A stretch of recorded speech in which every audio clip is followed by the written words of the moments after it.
Remix.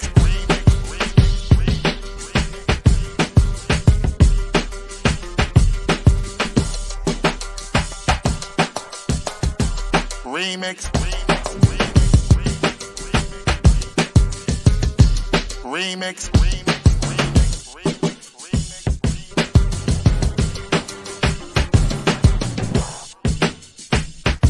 Remix. Remix. Remix. Remix. Remix. Oh, yeah! I put a spell on you. This is the Remix Morning Show. And yes, in case you didn't know, this is also Black Liberation Media.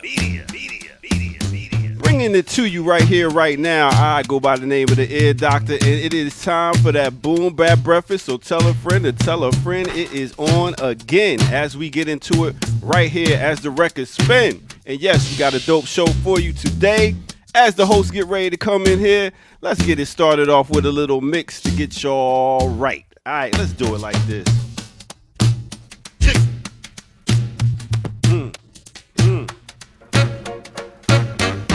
In the door, waving the 4-4. All you heard was Papa, don't hit me no more. Kick in the door, waving the 4-4. All you heard was Papa, don't hit me no more.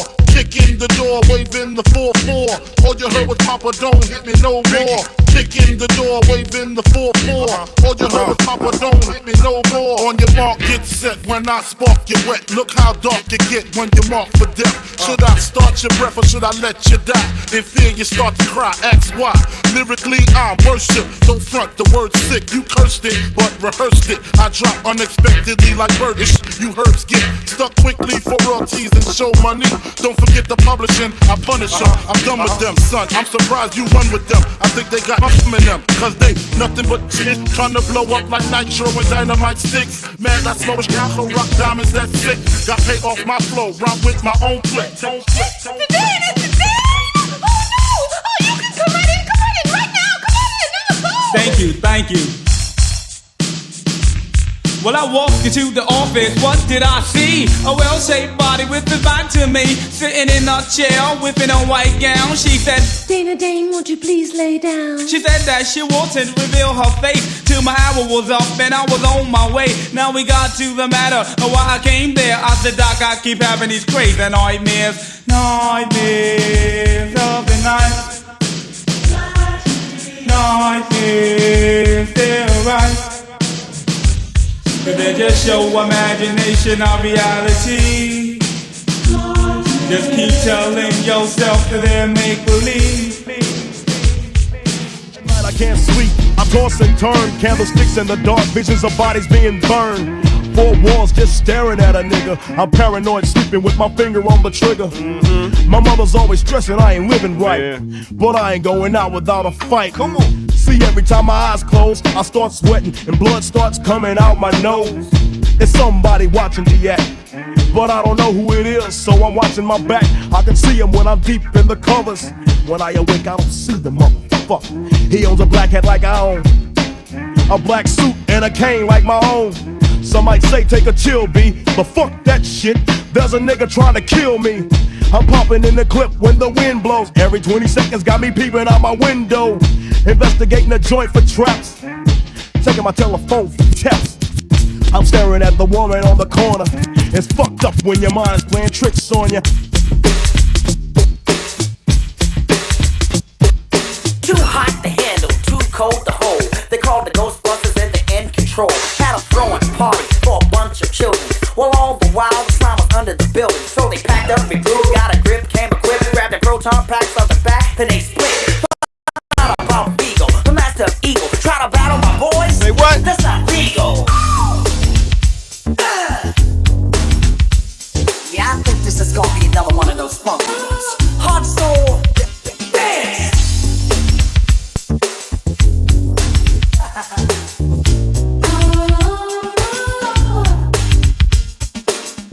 About you and you and me, you won't be winning.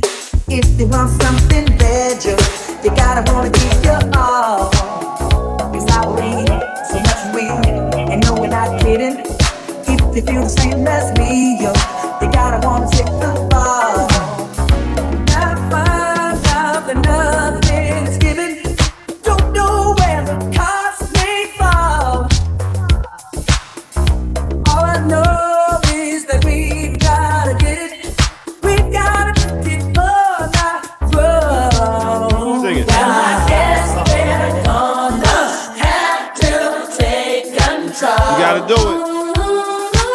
take control. It's up to us. We got to take it home. This is Taylor night, and no one's gonna save you from the beast of rock strike. You know it's Taylor night. You're fighting for your life inside up, tonight. Welcome out, y'all.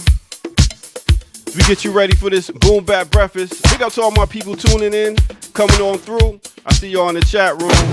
Yeah. We rocking out on this crazy day. You know what it is. Bunch of candy going out. Everybody getting hype, wearing their costumes, being who they really want to be. Word. So, like I said, we got our host coming through. We got Dr. Jared Ball. We got Kamal K. Franklin. And I am the Ear Doctor. As they mosey on in through, we got a little mix for you and yours. So let's keep this thing going. Why not? We are rocking right here on the Remix Morning Show. So let's keep it going. So get the thing with the 40 eyes, girl. You're fighting for your life inside up. Tonight. Night creatures calling the dead start to walk in their masquerade. There's no escaping the jaws of the alien this time.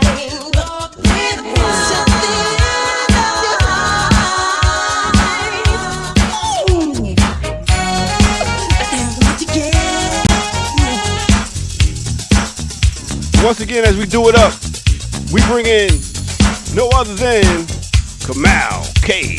Franklin. What up? What's good, my brother? Chilling. How you feeling? I'm doing all right, you know, starting off with a little mix, waiting for y'all to get here. I loved it. I didn't want to interrupt even. It was so good. Oh, That's how good that mix was. I was like, whoa, what am I coming in on? Hey. Little Prince, Sheila E. A little Sheila E. We did a little Halloween mix. Yeah. Oh. I know, right? Okay. I like that.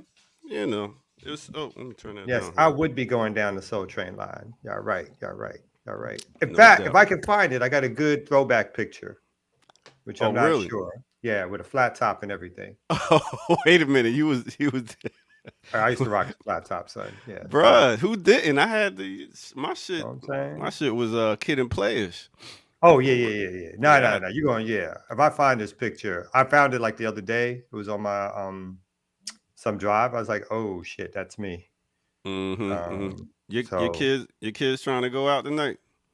Yeah, you know, it's not but yeah, I mean they got their friends' houses. It's like big plans. Again, we didn't do this in New York. Like nobody planned like this. I don't remember planning like this. Like you walk around the neighborhood, you go in some stores, you throw some eggs on things, and just call it a night. The night before was mischief night. And that's where you got the eggs and you threw it at people's houses and buses that drove by. The only thing was dangerous was school during that time. School was dangerous because you just never knew like who was going, like who had eggs, who was throwing eggs.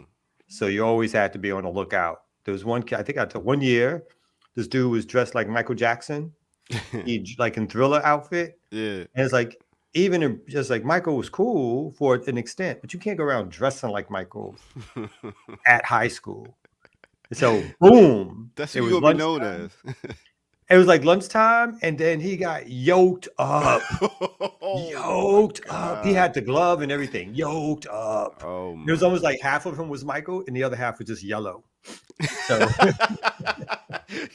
half yellow man, half Michael. Exactly. Word. And then they told you, and I had a couple of friends that would snatch bags, but yeah, that was a whole nother thing. Don't get your bag snatched. Like, what was the matter with us at that age? Like, wow, it was free candy going around. It was like, I'm not going to people's houses. Give me your bag, kid. Yeah, it was the easy work for the thuggish. Yes, it was. Yeah. So nowadays, my daughter just ordered her outfit over Amazon. Remember we had to go to the Woolworths and stuff like that to go get our little big ass mask and shit. with the little plastic outfit that you put on. Oh, Yeah. And see, my mom was a seamstress, so she would sew me a ninja outfit. oh wow. Just get black material and blah blah blah. Here you go. Get out of here. Nah, we were like the Walmart of its day, Woolworth or whatever it Yes, was. Woolworth. There's all those bad little plastic masks, Yep. those little toxic plastic masks, those little why- plastic suits. That was That's why it. we got. That's That's what you why we got. got cancer now. I think so. I do think it's part of it. The mask were a dime a dozen. You know they didn't put no care in the mask. Not at all. Not at all. Man, that was the time. And then there was a whole point where you had to check your candy. And I still think Oh, people do that. yes. Yeah, you got to check your candy because there was people putting needles in candy and Yep. stuff. Yep. What's the Yep. matter with this world? Yeah. People they don't have like needle alerts these days. That's right. I would think they do. I think they do still. But I mean, like, really, who sits around and be like, oh, I'm going to get these kids? I'm gonna get these kids. Yeah. Well, some American Psycho. Yeah. These days, like, so we moved on up. So now, like I think we just dividing up this time. They go into different friends' houses. So we got one friend who lives in what's called Grant Park. Mhm. And so that's kind of like this little old middle class money, that kind of thing. You talking Not about here in extreme. Atlanta? Yeah. Oh, Like no. now. I used to live in Grant Park. They Mhm. got They got money. over Middle there. class and Oh, rich. So they my got friend money. lives there. I got a friend who lives there. Oh, he live on the in New outside York. of Grant Park. Yeah, so we go there. We were going there Mhm. like the last 5 years. I never seen no shit like this. It was like one of those like the white folks are all dressed up. Black folks are coming in from out of town, like 8 neighborhoods over. I Yes. was like, I've never seen as many black folks in Grant Park. I was like, this is like a festival for these folks. People Yeah. got their houses adorned with everything, music, smoke, you It's a- name it. It's a big thing. And I remember when I moved over to Cascade Road into some apartments, I grabbed my kids and drove all the way back over to Grant Park. It was like, yo, they got the candy out there. Door to door. I'm talking about Snickers bars, not the small ones, the Snickers bars. I was like, shit, we coming up over this month. So yeah, it definitely is the neighborhood. Nowadays, I mean, it's so many people that's renting houses and stuff right now. Mhm. All the lights is off. Like in my Oh. neighborhood, they like, please don't even think That's about how you coming can over here." tell, right? Because I feel the same way. I've like in my neighborhood, it's kind like it's an immigrant neighborhood, so they're not all up into the tradition of like the for some of them they probably like, what's this crazy shit these folks are Exactly. doing? So that's not happening over here. Like I see one out of every 4 or 5 houses got something on them, and all the rest of them are like, we don't like, I don't know what's going on with y'all. Yeah, and guess who has to go to teach school today with kids filled with sugar and candy? You do. Right? What time? What time you got to be out? My first class is at 1:40, and then I got the after school program from 3 to 6. Okay. I am also only here as a fill-in for at least it sounds like you're gonna be here for the whole show. I got to do Oh, really? meeting at 8, at 9. Okay. And yeah. But I'll be back tomorrow for the regular. But I didn't want to. I saw in the chats that people were like, "Oh, I'm going to be this, I'm going to be that." I was like, "All right, let me pop on. Okay, well, I appreciate it. We still waiting for your boy, Dr. Jared Ball. He has he's still helping the daughter handle her therapy, so it's a good All thing. right, so get ready for it. Here we go. You ready for it? You ready What's up? for it? Old school Brooklyn style. All right. Bam. Can I make that bigger? Oh, look at the Bidox. Did I make it bigger right there? Oh, snap. No, there it is. Wow, look at that. That box was pretty tight. Yeah, my You box was tight, son. What you talking about? You need to get a little edge up, but that box was pretty tight. And there were some weeks where it started to slant because when I started to self manicure.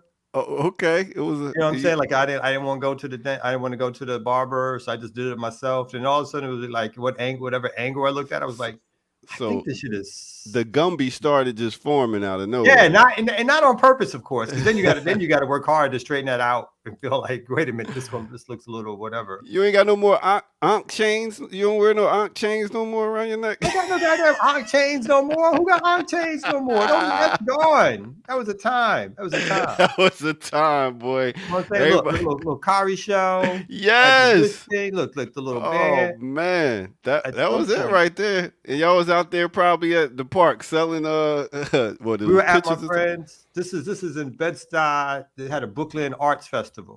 Word. And you can't see her real well, but her name is Makila, a really, really, really good friend from back in the day. Mm-hmm. And she was an artist, and so we were out there supporting her.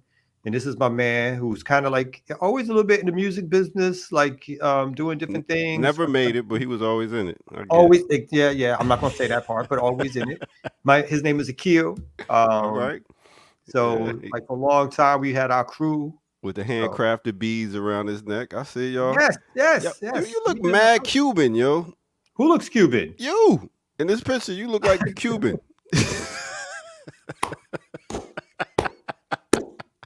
Straight up.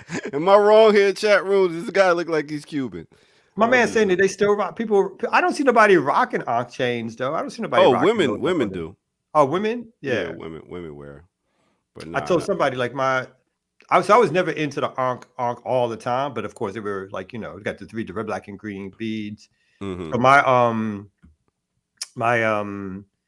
So when I got engaged, right, we went to a jeweler who was the ex-husband at the time of what's that sister in Brooklyn? Queen somebody. She was a well-known queen somebody in Brooklyn. Well-known queen. Well-known queen, with the healing. The A fool. Exactly. Yeah. Exactly. Oh, that's one of the books I read. Heal Thyself. Exactly. And and so her ex man did jewelry. I went to him, and he was proficient in the Ankhs. So everything he had to do had to have some Ankhs on it. I was like, you Ankhing this shit out a little bit too much. She ain't into Ankhs like that. I'm not in, but let's try.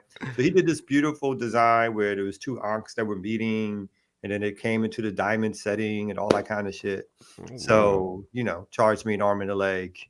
And I think, as I've mentioned before, then she lost my goddamn ring. But Oh no! Yeah. Can I show you one of? Can I show you one of my old school hairdos, man? Yeah. This. Take it down. But let's get you out of here real quick. Yeah. Let's get you out of here and get Dr. Jared Ball of here. JB. What's up, good people? What's happening? Did you see my old school flavor, Jay? I did. I said you look exactly the same. You've had the same look. It just grayed out. Oh, this wow. This was my naughty by nature time when I had my oh wow. When I had my braids, and my joints was coming, man. And you talk about needing a retwist. Oh my God, I don't know what I was thinking. I know there's a lot. This looked like you need some eye drops too. Oh, I was high. Listen. Yeah, you look high as a motherfucker. And ain't nothing changed there. He looked the same. Yeah, they look exactly the same. Oh snap! Yeah, so that was a time. That was 92, 92, 92, 91, 92. Yeah, I think mine had to be around that time too, like late 80s, early 90s. I'm like probably like 23 or something. Mm-hmm. Yeah. JB, your kids stopped doing Halloween? No. They're in that age where you start to adultify it. So my youngest is, well, the injury kind of messed it up. So she's having a little house party. Oh, okay. She's having people over today. Oh, so y'all gotta clean up. Y'all. He's like, I stay in this room. What do you mean? Exactly. Be right up here. And how old is she? She's 16. She'll be 17 in a few weeks. And my oldest is she's doing, college life Halloween stuff. So you have no idea what she's doing her first basically. Year. Yeah. A little and bit it's just sun in the punch. Well, that was like in our day. Don't say all that. It was back in our day. Don't front. Everclear. I ain't go to Halloween parties when I got older. I never was like a big Halloween. Nah. Me neither. As soon as so I wasn't the tyrant you all were talking about, but I had my about 16, 15, 16, my little vandal era. I was like, so if you know, if this is just, you know, we get to wild out, let's wild out. But it wasn't like let's dress up and, you know. And then there was, you know, like the just any excuse to have a party, not to actually dress up, but it's like if people are going to be outside, then get the drinks, get the whatever. And then yeah. So but there was never, I don't like any of these holidays. I've never have. They were never a household thing for us. It was just. Was that because of the politics of the fam? So like all the some of it, right? Your mom was Jewish. So I didn't do, but not. It was more. She's always, you know, proud to be a Jew, but not like that. It was like, it was more like, this is all fake.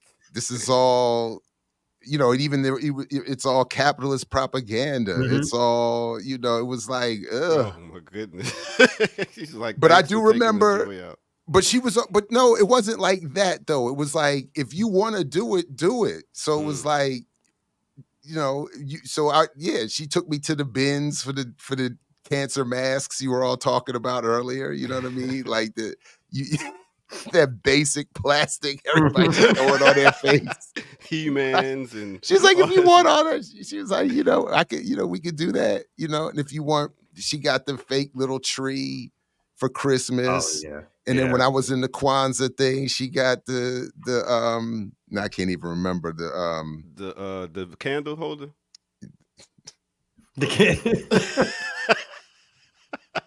Damn, I'm mad. I can't remember that. Yo, but we going box for box. We going box for box.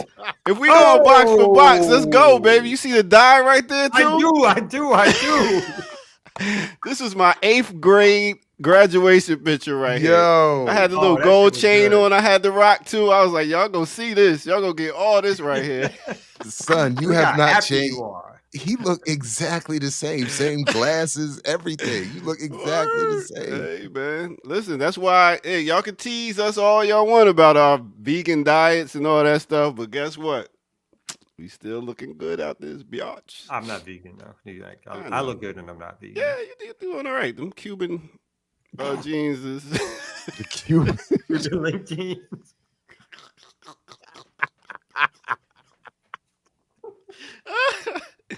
Oh shit! Yeah, man. Yeah. So yeah, look, man. Well, you know, Kamal's leaving us at like 9. I heard that part too. 8:30ish. I got a 9 o'clock meeting. Wow, look at that. So yeah, I couldn't. It wasn't my, like, you know, that thing you was talking about yesterday. How y'all about to come up on something big? Y'all about to try to do something big. We're trying to do our own version of big. Okay. And so hopefully, like in a couple of weeks, I'll have a good announcement to make. Nice. I don't want to preempt it because you know, you feel like confident something's going to happen, but you always got to be like, well, until it actually happens. Let's see. You know. How do y'all feel about that? Putting the power of word out, like, yo, it's going to happen. And then at the same time, like you just said, don't get my expectations too high because I don't want to be let down so badly. As much of an atheist as I am, I always do feel like if I say something, it's like, I don't believe in any of the superstitious stuff, but there's that part of me that when something goes wrong, I was like, I don't know why I talked this up. I talked about it, and then this is what happens. It didn't happen. Next time I'm gonna keep my fucking mouth shut. I'm not gonna tell nobody nothing until it's actually here. And then the next time it's something big that happens, I'm telling 3 or 4 people. I'm leaking it out again. You know, so it's always like a habit I have that I can't break. But it is like, but I always feel a little self-conscious around the idea that I'm like, am I jinxing it, right? Because I'm speaking about it. But you know, half the time the thing happens, and for whatever reasons it don't. I'm sure it's not related to whether or not I'm running my mouth or not. But it still feels like when it doesn't happen, part of the blame is because I put it out there in the world. So I feel the opposite. I don't feel like by putting it out there I manifest it. I feel like I jinx it when I put it out there. So I actually keep my mouth shut, kind of shit. So maybe it's that old thing. Like when you think when you were a sports fan and you think you've somehow impacted the game. Yeah. Oh, I wasn't supposed to go to the bathroom until the third went. quarter. Exact. God damn it. They were winning until I started I watching. messed it up. It was all about you. Like, that's the crazy shit. That's just like, God, please help us win this game. There's so many things going on in the world right now, but if you help us win this game, oh my God. I feel that, yeah. I'm always like if my team, and even today, like I barely got any teams, but if I start, like for some reason, I think it was all the Caitlin Clark, Angel Reese hype. I started watching the WNBA. I haven't watched any real sports in a long time and followed it. Got him. But I hate watch Caitlin Clark. You know what I mean? Because white girls like, she did like the new Larry Bird. Let me see if she can fail. Yeah. Although she is good, but she is good. You know, I don't like that. She's good. That's irrelevant. Again, it's the Eminem argument. The skill level is irrelevant to the question. Yeah. Exactly. It's like all that hype, all that like there ain't been no good WNBA players before she came in. What? I don't understand. Now all of a sudden everybody want to pay attention, and then she got the teammate who's really good, like who gets no love. She can go. Caitlin Clark can score 25 points. This other chick, she can score 35 points, 25 rebound, whatever. And it's always Caitlin Clark led them to such and such. So I'm like, oh, get the fuck out of here. But anyway, so I watched that. And the team, I started to like the Vegas team, who of course won 2 championships before I started watching. And then now, this year I watched, and all of a sudden, I don't want the 3P. The Kamau curse. Yeah, pretty much. No, my daughter just asked me yesterday. This won't mean anything to either of you because you all don't watch real sports, but the only real sport left. But my daughter was just asking me the other day, why don't you like Harry Kane, who is the big, tall, white British striker for England? And I said it's the same thing for Erling Haaland, the dude from Manchester City. And I said because they're the great white hopes. Like you haven't experienced that in your life yet. This imposed great white hope. And whenever I feel that that's what they're trying to do, I'm like, nah. So I just instinctively start hating. Like they've done nothing wrong. It's not their fault individually. They're good players, but that's irrelevant. Exactly. It's because they like them too much. If they pay into the crowd and it's just all this exuberant whiteness, I'm like, nah. I'm hating. The hate lives well in you, son. It just happens naturally. I can't help it. It wasn't until that actually this year I started appreciating Larry Bird. This year. Because of that goddamn show, Showtime. And they showed his little, like his dad committing suicide. They make him look good in that. I agree with I you. know. It was like, it gave me a little, I was like, oh, my man went through some times. Yeah. But now it's over. So it's okay to reflect back is what I'm saying. Like years later, when we're all old and at the end, I can reflect back and say, you know what? You was all right. You was all right. But in the moment, because I even had that first video game I had on my Commodore 64 was Larry Bird versus Dr. J, 1-on-1. Wow. You remember that? Anybody remember that? Yeah, I remember and that. I never used Larry Bird. Never. Never. He would kick your ass from the 3-point range, which is like, I'm not fucking with him. I'm not. Never. One of my favorite sports moments was when Dr. J put his hands around Larry Bird's neck. I was like, what? Yes. He jumped up in the TV. It's like you were going to fight. Some same things. They got you all in there. You hitting it. You're like, yeah. He came with 3 jabs like, I just watched, it's funny you said that. I just watched recently a recap history little video about that. And the part that I had erased from my memory as a child, apparently, is that what precipitated that was that Larry was killing him that night. And Dr. J was having a terrible game. And Bird just kept talking shit all night long. Like, wow! There go another one, doctor. Wow! There go another one. And then, of course, after so many, it's like, now fuck that. And then, I gotta choke you. Like, word. I can't beat you with points. We're not like that's not what we're just not doing that. We're not doing. You can't. It's not. it's not. I'm getting foul. I'm fouling out. I'm getting ejected. Something's happening, but we're not doing it. But that's the part. So I had as a kid, all I remember is the choking. That image. They used to really it's an fight, important boy. image. They used to really fight back in the day. Yeah, especially the Pistons. Lambeer, and what's my man's name? Oh, is it Mosley? Mahorn. Mahorn, yeah. Mahorn, absolutely. Rick Mahorn. Yeah. Those were the good days. The rich whites hadn't started attending yet. That's what it was. As soon as the rich whites started showing up, they were like, we got to clean this shit up. Yeah.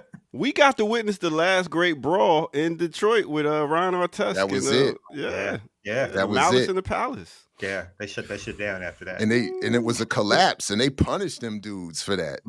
They were like, you can't even if we run out, like that chubby dude ran out on the court with his hands up. Yeah, he did. And then got knocked, and then got punched in his face, and then sued. Like, what do you think is going to happen? You going against athletes. You going down on the floor against real live athletes. As soon as you run up on somebody like this. Fucking athletes. 230, 200-pound athletes. Yeah. Now, you can talk all the shit you want to, but I know I can do this MMA shit or whatever. And you 5'7" or 5'10", and you trying to fight somebody 6'4", a solid 200. It's still be careful a little bit. Be careful with them cats. Some of them that grapple cats. Just be careful. They just got to get up on you to grapple though. Yeah, if you all up in the sky like that, yeah. No, I'm just saying. If somebody runs up on you like this and gets knocked out, that's on them. Yeah. What are you doing down there? Who did Kareem punch in the face? Was that? That wasn't what's his name, right? The one who just he just turned around. He did it on some sneak shit. Like he snuck somebody. I remember what you're talking about. He knocked him the fuck out. It was a white boy too. It was. I don't know the white boy name, but I remember that punch. Because it was like it came. He was like an elbow in the stomach, something like that. And then Kareem just like what? He's like, word, all right. Mm-hmm. Although that worst punch is what Draymond Green did to old boy that knocked him out of Golden State. Poole. Jordan Poole. Yes. Oh my God. Sent him all the way to DC, and apparently he can't shoot anymore. He knocked the game out of him. But it was a trifling. It was trifling though. Draymond was trifling for that though. It was. And whoever leaked the tape was even worse. Oh my God! Right. Once it's recorded, it's going to get out there. Very rarely. Very rarely. But if you're the one that puts it out there, you know it's about to wreck the team. So should I be inviting somebody in the chat room to come on screen with us, or what? What we doing? If they want, otherwise, I mean, rock out. I was trying to invite. Who was that? I think they got a real job. But again, my new best friend Elon would be great. Political. Elon would be great. Elon would be fantastic. Yeah, Elon's dope. Yeah. The Elon is always talking shit about me. Yeah, that Elon talk shit about everybody. Yeah. That's how we know That's how we know how dope they are. Yeah, they can talk shit and they can take talking shit. But can they get on screen and be about their life? They could, but they got a real job apparently. She said, "I am dope," but nah. Yeah. Oh, see. Yeah, she got a real job apparently. Bam, there it is. It's out there. Come on through if you really about that life today. I do have a guest coming through at 8:55 to talk about something, so make sure y'all stay around for that. All right. That sounds crazy. I've been listening from the car ride as I'm late to my meeting already. But okay. But you actually have to go somewhere. Yeah. Not even here. I got to drive. It's a real meeting. It's a real. Yeah, oh wow. Yeah. Oh, snap. I thought he was faking on some Zoom shit. I really gotta go. I really gotta go. And and shit. Gotta drive. Damn. Yeah. But make sure you get some appropriate clothes on, man. Don't go out there with that. What? I just got my late. What's wrong? Yeah, don't. That's his standard. We've already covered this. Right. Kamal only got one. This is it. My Whether bad. I'm on TV. When the last time you wore like a button-up shirt? I'm ignoring them. I just don't like them all the time. I like these. I got a set of 5. I found one. I got literally a set of 5 in 5 different colors. I got one that I like, and I ordered 4 more. And when I got to go to work or something, or wherever, if I got to, nice. it's always ready. That's the other thing. It takes no thought, no time. What I hate is when I buy it and I think I like it, and then I put it on again after, and I was like, oh, I don't really like this. And then you spent like whatever money. So I know I like these. Yeah, go with it, man. That's your style, man. Don't listen to me. He's like, but you ain't coming to no meeting with me like that. I roll up in meetings with hoodies on, so shit. What do I know? No, I feel like I'm at that age, and like that prestige was like, I got impressed. You got to impress me. Like, nice. Why am I messing with you? You messing with me. I like it, but if you want to get that money, you better man. You want to get that give money, less fucks. For 50 is a dangerous time period. It is. Way. Give so few fucks. I'm getting there, yo. Someone was trying to curse me out the other day, and I just started laughing because I was like, I don't even know. They got mad because I was laughing. They got even mad. I was like, I don't give a fuck. That's effective. My boy said he bought his outfit at Costco's the other day, and he's like 50s. And I was like, really? Costco? I don't go to Costco's. Huh? I just don't go in it. No, I'm just saying he's in his 50s and he don't give a fuck about fashion anymore. Yeah. I'm Target. That's my place. Target. Yeah. See, I don't like to walk around and see somebody else wearing my same. I know it happens all the time. I can't do that. I see old Asian gentlemen with I'm online, man. I'm an online dude. Oh, he's a Temu. No, I can't afford that shit. Word. I thought Temu was cheap. Oh, maybe I'm thinking of the other one. Fashion Nova? No, there's another one I thought it was Temu. Anyway, it was one of them. I went on there and I was like, oh, that looks nice. Oh, it's like $700. I was like, nope. Ooh. Oh, yeah. Amber's saying she want to come on. Amber got personality. Really? Let's go. Let's go. Amber said, bring her on. Bring me on. Yes. They dropped the link, Amber. Won't you come use the link? The link is dropped. Come on through. You know what I'm saying? Amber got personality. Oh, wait a minute. Have I said something? I can't afford Temu. I can't afford Temu. That's what I was saying. It's pretty cheap, man. Oh, my bad. I must be thinking of something else. Then maybe it's something else. I don't know. Say Temu is cheap because the last 2 weeks. Oh, damn. Hey, man. Minister Server from Jersey, he know the deal. He said, nah, son, y'all bugging. You got to stay fresh. Word. I can appreciate that. I respect that. I'm not mad at it. I'm just not that. I'm trying to remember what does Minister wear when I see Minister? Minister be having some fly kicks on, some she got some dots. He had the last time I saw he had the fly brim on. He had the he had the stay with the medallions. Yeah. In fact, I was at your day job, Minister. I was at his day job the other day. Really? You seen him out? No, I ain't see him. I ain't see him. Don't tell where you work at, though. No, I just said his day job. I didn't say I did not do that. All right. Oh, Amber's ready. Amber showed up. Oh, Amber's here now. Let's see what Amber if she got her camera and a microphone right, because they just when Amber pops on, I'll pop off. I do a little introduction. Maybe I do a little. I'd actually know Amber in real life. Really? So Amber's still figuring it out over there. And, it looks like Amber.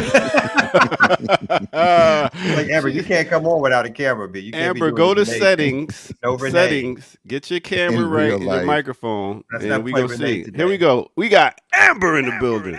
Amber, fix your camera. And, oh, look at that smile. Oh, take yourself off mute, and we are good. Because you were finna talk shit about me, ear doctor. Out the it was coming. Be patient. I ain't got patience. I remember Amber. I remember Amber. Because I'm unforgettable. Oh, yeah, you are. Oh, my goodness. We're going to have a good show today now. Trust and believe. Yeah, funny. So give you a little introduction. It ain't going to be long. Go ahead. We got the one and only Amber Sherman, who is from Memphis, who goes to the city hall, gets legislation passed. She got radical politics. She also dabbles in that electoral realm, but has her own critiques and criticisms of it. One thing, she is friends with your boy, the one who got his arguments messed up. But you know, snitching come out. That ain't have to be part of the. No, I'm just giving full context here. Full context. Full context. You know what I'm saying? But she is dynamic. She's a shit talker. She's a writer. She's an organizer, activist. She's of a youthful generation, right? She is all about it. And as you can see, Amber ain't shy. So let's bring on Amber Shabazz. How was that? It was good, but don't say my last name on the internet no more. It's in the goddamn chat. What are you talking about? Your old name is in the chat. Dude. It does. Yeah, that's how I know I don't be using YouTube like that. See. All right, y'all. I got to run. All right. Well, let's go ahead and take a quick break, and let's do this right here. All right. Well, we'll be back right here on the Remix Morning Show right after this break. Let's get it. Oh, I hit the wrong damn thing. Oh God. There we go.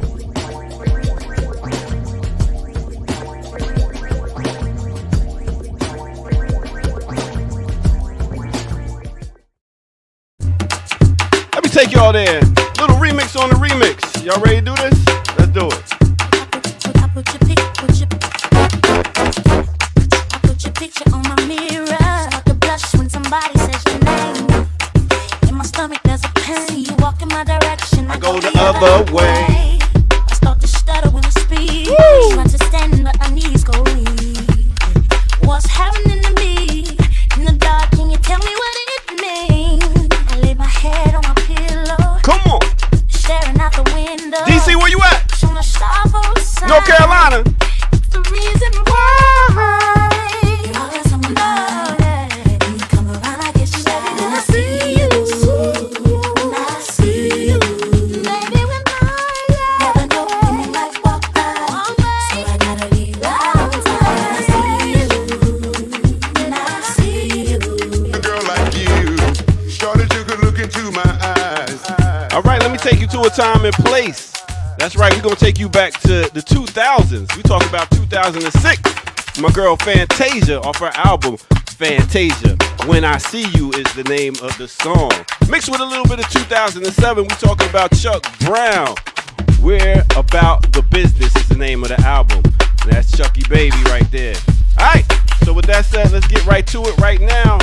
Hit that like button, subscribe if you're new to the channel. Go to patreon.com, become a member over there, get footage that's rare. And yeah, hit that donate button when you go to blkliberationmedia.org. Donate there because we are demonetized over here. So that is how you can continue to support the channel.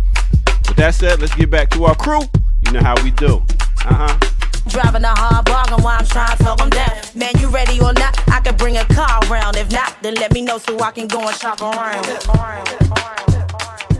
Yeah. I like that. Thank you. Nice. Thank you very much. Thank you very much. I knew I had to hit some little go-go. Really good. Thank you, Amber.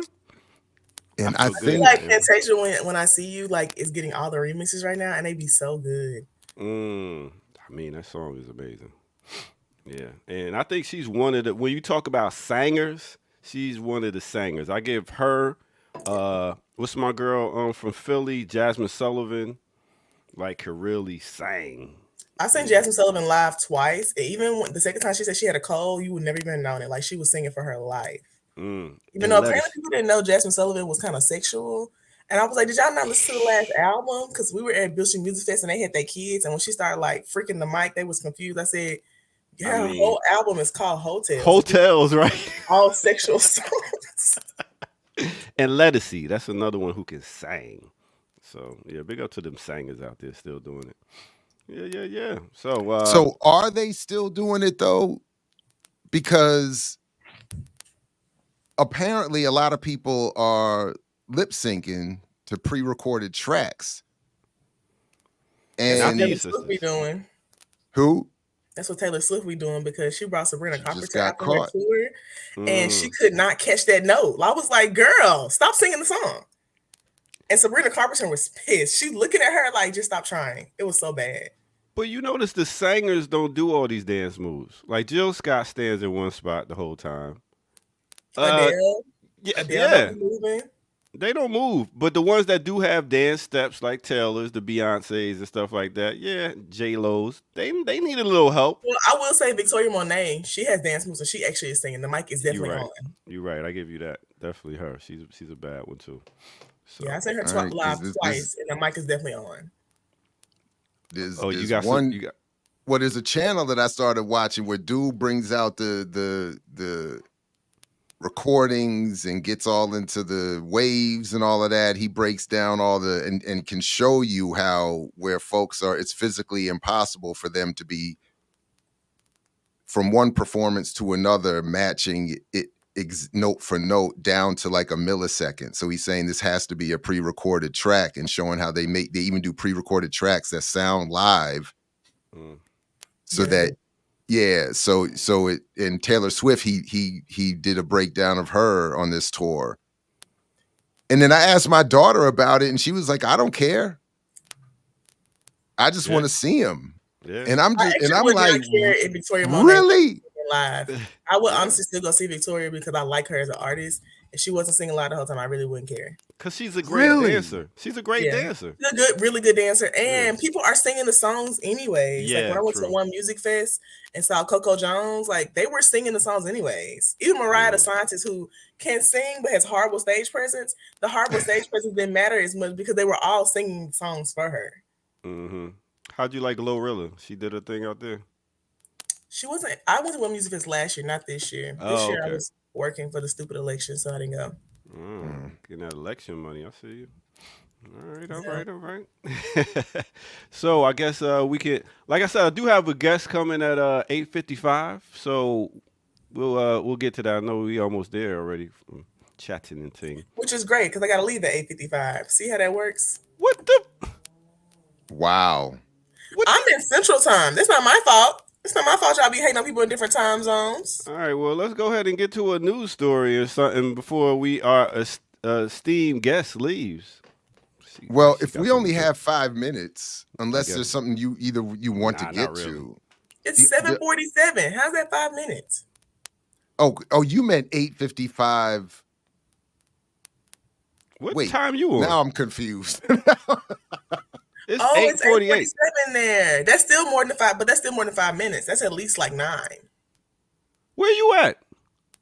I live in Memphis. He just told you that earlier. Yeah. Oh. So you know but you have to Memphis. leave. Don't you have to? You said you have to leave it at in 9 minutes.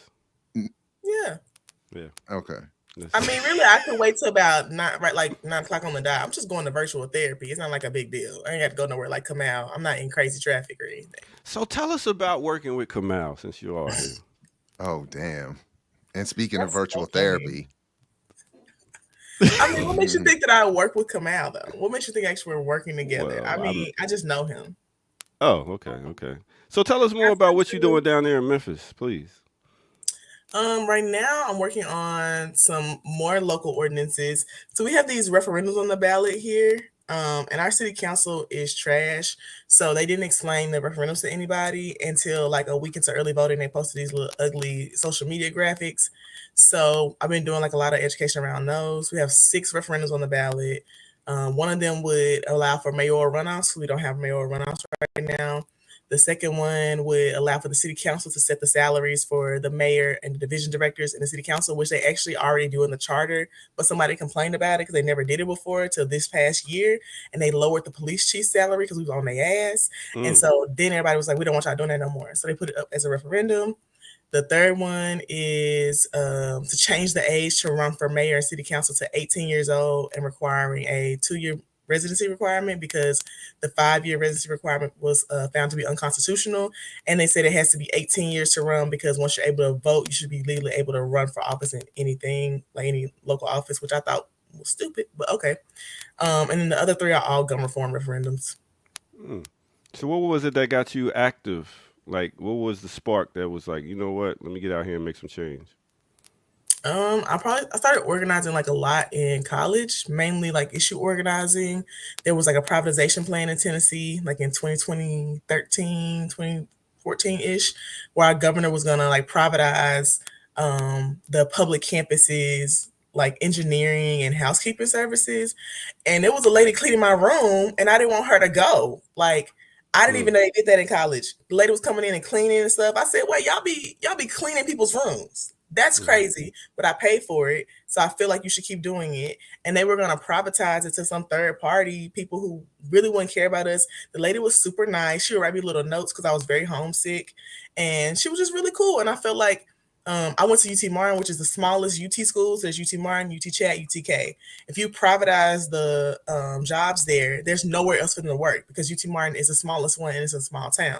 And so I was like, well, we should do something. So I started talking to like the engineering people and stuff and asking them how they felt about it. And then I threw a protest like on our campus for the first time in like 30 something years. And they hated me after that. But they did kill the privatization plan like a month later. So it did work. Got anything, Jared? Wow, no, that's fascinating. Yeah, no, I love it. Good stuff. Good stuff. So about human rights, you didn't like how the sister was getting treated, and you said, "Listen, I'm going to help fight for people that's not able to help themselves." Nice. Yeah, and then after that, I did some issue organizing around Medicaid expansion, and then after that, I switched to specifically like only Black liberation related stuff. Okay. So how do you feel about this whole election coming up? What's your thoughts on it? I'm very unbothered, unmoved. I did say she collecting them celebrities to do them endorsements like Pokemon, though. I said, goddamn, y'all got Arnold Schwarzenegger saying something? She said like Pokemon. They got Arnold Schwarzenegger snitching. They had Victoria. I knew she was gonna get it when they had Victoria Monet. Do y'all know how unpolitical and like very blah Victoria Monet is? She is just all love and positivity. I'm gonna wear every shade of brown, and I don't have anything like super serious to say. And they got her ass. I said, oh.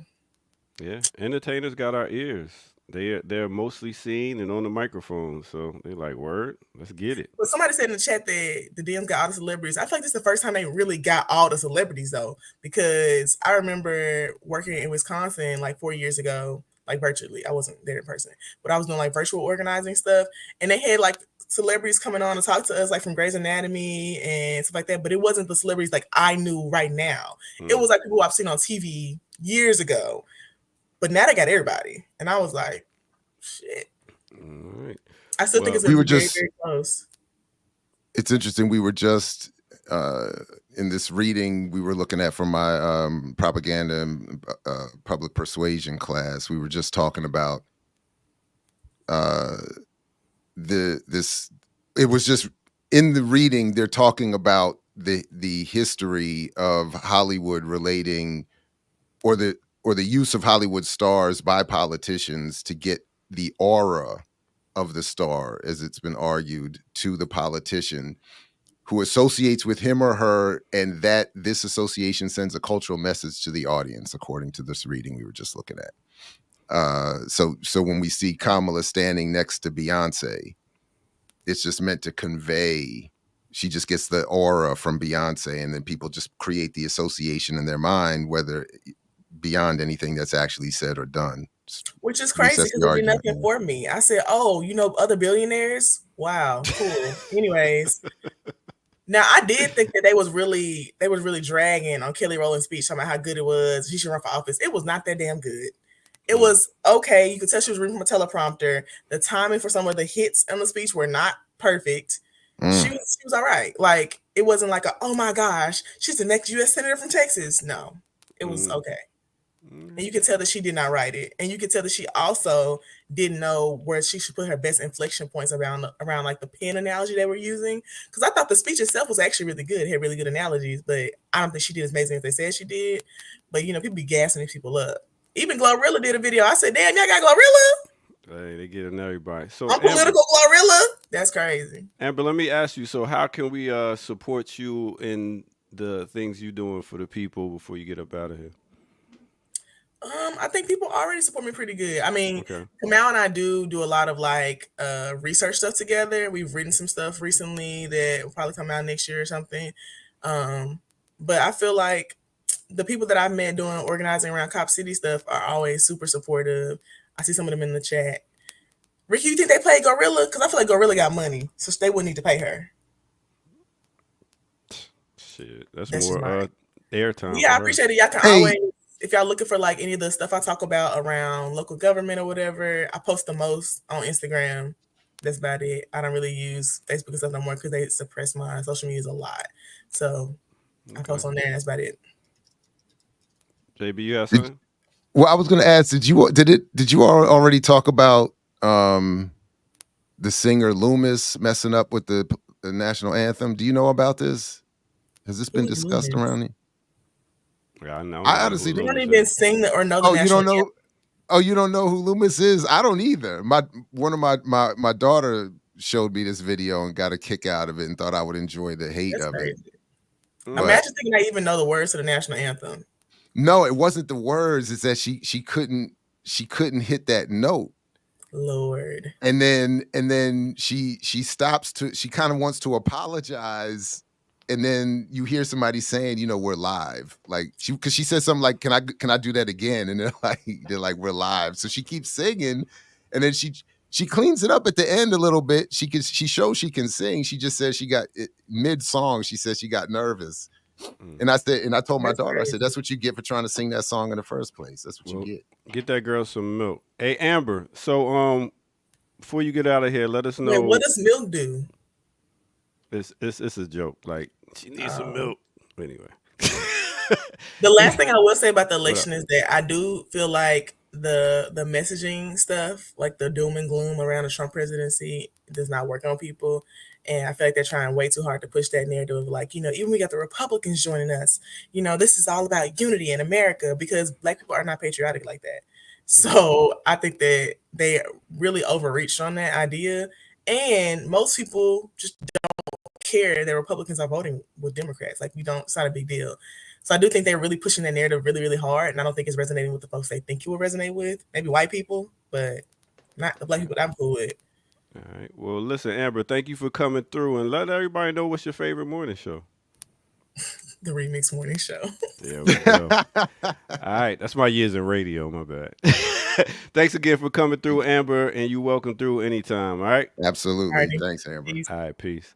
I thought it was also you were getting them drops for mixtapes. Oh, yeah, you know, we get that too. Everything's done here. Listen, we got our guests coming through right here, right now, so we're going to go ahead and get to that right here on the Remix Morning Show. Let's go.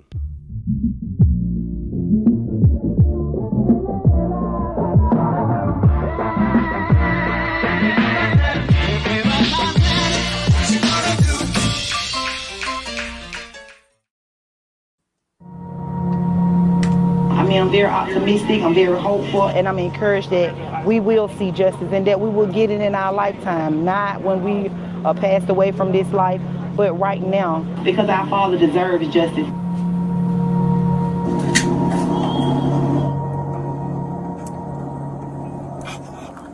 104 coming up 26. Thanks, bro. 1104, 26. You found a Hamilton home? I had the green light. All right, I did find you at fault. I suggest you sign the ticket. Sign the ticket. I'm not guilty. Sign the ticket!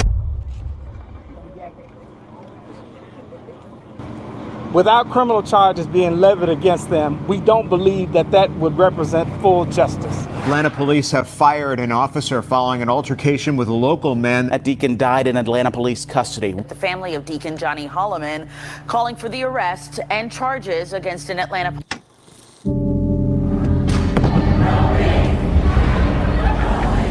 Black Lives Matter emerged as both a rallying cry and a movement for the African American community, born from the struggle against police brutality and their quest for justice.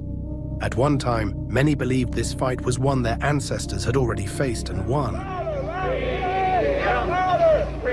However, due to many unfortunate events, they are reminded of Coretta Scott King's powerful words: "The struggle is a never-ending process.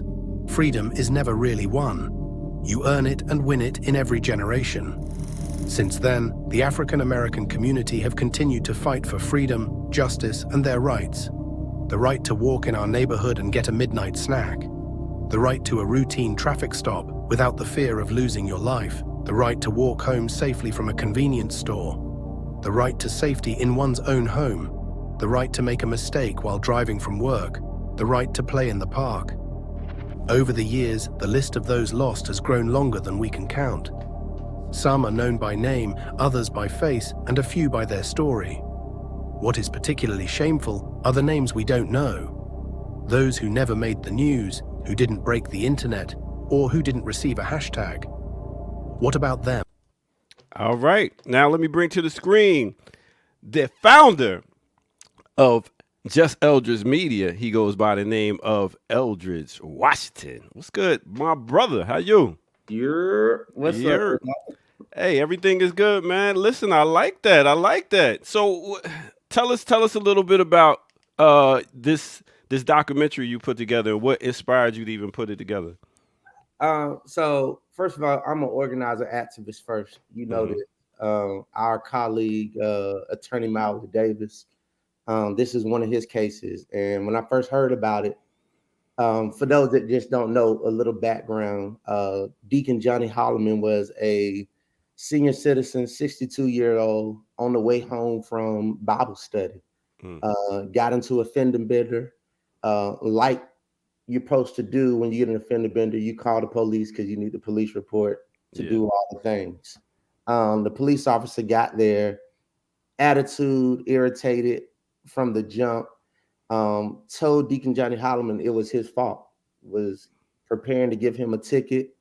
Deacon Johnny Holloman then says, well, let me speak to your supervisor, because he said he had the green light. And you'll see once you watch the film that he had the green light.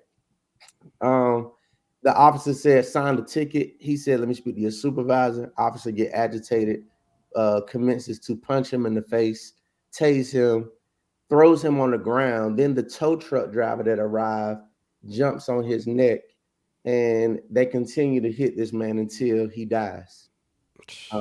That's the story. A 62-year-old elder, 23-year-old police officer, and honestly, the whole time he's screaming, he can't breathe. It's the George Floyd of Atlanta. Yeah, pretty much.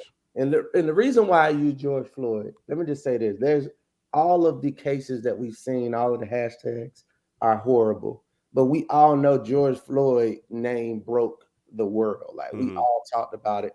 And I say it's the George Floyd of Atlanta because there's a lot of public officials, there's a lot of celebrities, there's a lot of people in Atlanta that spoke out about George Floyd, but they're not speaking about Deacon Johnny Holloman. I will argue that this was almost even worse because it happened at the hands of us. It happened at the hands of Black people. So with that being said, when I heard about this case, it happened almost a year ago. August 10th, to be exact, is when it happened. And nobody talked about it. So the family, I talked to them, and they asked would I help them tell his story. And it was an honor to do it, but it was hard to do it as well because it was just something. Imagine just having to watch a tape over and over and over, and relive it in the editing process. But I feel like my team has done a really good job. It's 25 minutes. It's a short doc, but it tells you exactly what it is, and it prepares us to do the work because we got to fight to get it done. Because I'm just going to put it out there. We're in election season. This case is in the Fulton County DA's office. She's seen the tape a year before we got to see it, and she has not prosecuted the police officer or the tow truck driver yet. So the point of this film is not just to bring awareness, but to really be a call to action for us to get to work. Nice. That was what I was going to ask you about, working with the family. Like, how do they feel about the documentary? They, you know what, they really like it. I've done two so far. The first one I did just exclusively for them, and I mean the Holloman family is deep. Let me just let y'all know they are deep as I don't know what. They show, and what's so crazy, I was nervous, ear doctor, when I say I was editing this thing to the day before I showed it to them, because I just needed it to be right. And they're still in mourning naturally. And they're still angry. You know what I'm saying? So it's like, it was like, yo, I just need them to like it. If they like it, I don't care what nobody else thinks, as long as the family like it. And you know what? They love it. They love it. And they are definitely pushing it hard. So we've done one screening. We've done 2 screenings so far. I'm going to do some more. Like I said, I wanted to do one with y'all. Y'all, we'll work it out. Let's make it happen. yeah, we got to really spread the word on this, y'all, because when I tell you this could have been anybody. We all have gotten to a fender bender. Yeah. We have all got a ticket from an officer. We have all questioned if the ticket was right or not. Some of us have asked to speak to a supervisor. Everything he did was fundamental. It was basics, and nothing was wrong with what he did, and he lost his life. And because of that, we can't let that ride. We can't let it slide. We can't make it seem like it's cool. We can't give them the benefit of the doubt. Fani Willis claims to be the person that prosecutes the hardest and biggest criminals. She wasn't scared. She wasn't scared to criminalize YSL. She wasn't scared to indict a former president, Donald Trump. But she has never indicted a police officer. From Rayshard Brooks, when she inherited that case, the young man that was killed at Wendy's, she let that officer off. To the officer that killed the young man when the young man was still in the car, he shot the young man in the head from the back. They recently let him off a month ago. Wow. And now with this officer, and I was like, yo, this is your one chance to really just show us you give a damn. And she has yet to do that. And we all know she is endorsed by the police union. We all know Rayshard Brooks' attorney donated to her campaign last election. So, I mean, not Rayshard Brooks, the officer that killed Rayshard Brooks' attorney donated to her election.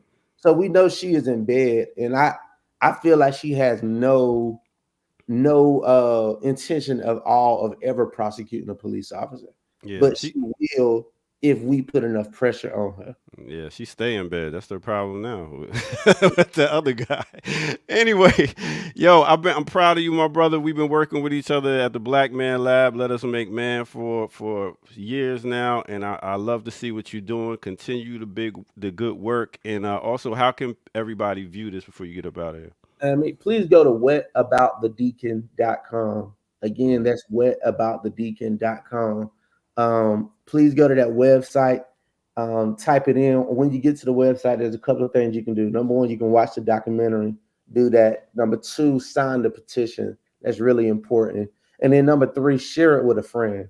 Share it with somebody in the community. This is a story that we need to be talking about all over the internet so we can bring and raise some awareness to it. I love it, bro. Keep up the good work, and I will see you Monday at the Black Man Lab. Play some real music too. There you go. All right, we out of here. This is just Eldridge Media. Eldridge Washington in the building. Let's get back to it right here on the Remix Morning Show. Let's go.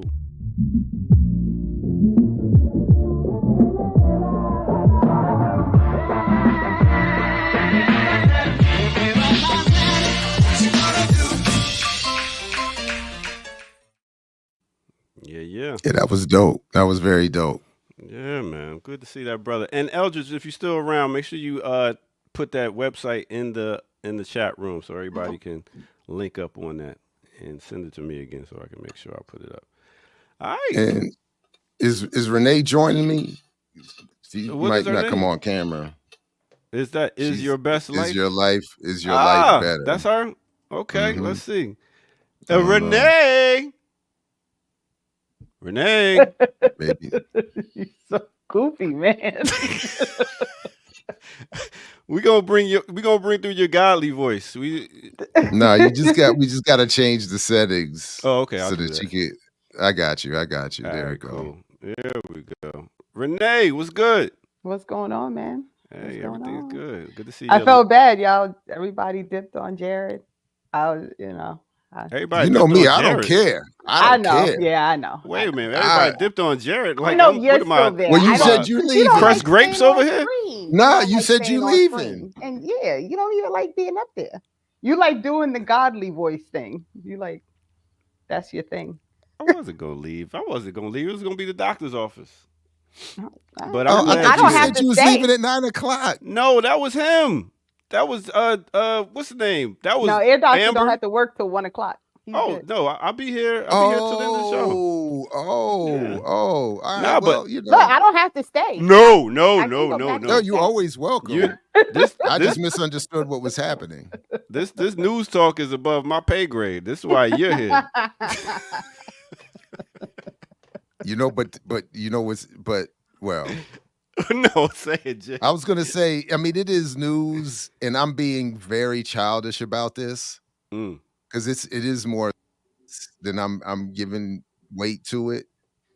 But I just want to say again that today at midnight, hey, I built 50 companies, 3 of which are the largest of their kind in the country. Because if race was everything, you wouldn't have poor whites and rich whites. You just have rich whites. So there are ample examples of organizations who have systemically discriminated against Black people who have equal credit scores to white people. Like, even though we've seen how that's played out in our financial systems. So every time there's an example of that, I debunk it. Can you have actors in capitalism that are racist? Of course you can. This is a concept that is a white bank or that is a 20th century concept.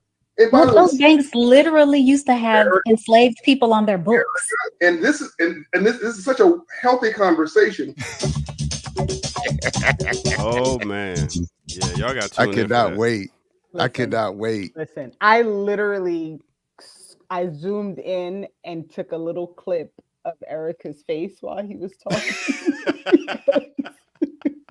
Yeah, Erica says everything in her face. The look on her face in that moment told me everything that I needed to know. I was like, oh, this is about to be bad. But we're gonna talk about it on Saturday. That's the plan. Since they dropping it tomorrow. Saturday, Monday, Tuesday. This thing has a life to it. I'm telling you, there's so that. And then when you the serious part, the sad part though, is the reverberating effect of the argument. And Bryant, he was just on the Breakfast Club again. He was just on Earn Your Leisure again. He was just, I mean, he's on Roland Martin. So the argument, even if people don't realize or recognize him as a so-called celebrity or pundit, the argument reverberates all over the place, and it is bad. And the attitude his demeanor with Erica and Amber, I mean, it is just very revealing. And yeah, I can't wait. I can't wait. I think they said it drops at midnight. He was like, I don't even got time for this little brokest bulls type attitude. It's like, I'm getting money. Why are we even talking?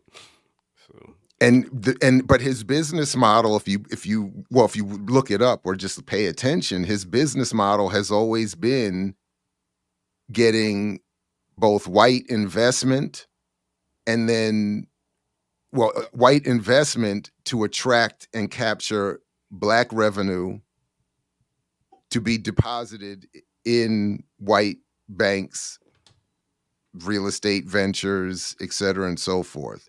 So he is well paid to play that role, and then to spread this poorly informed message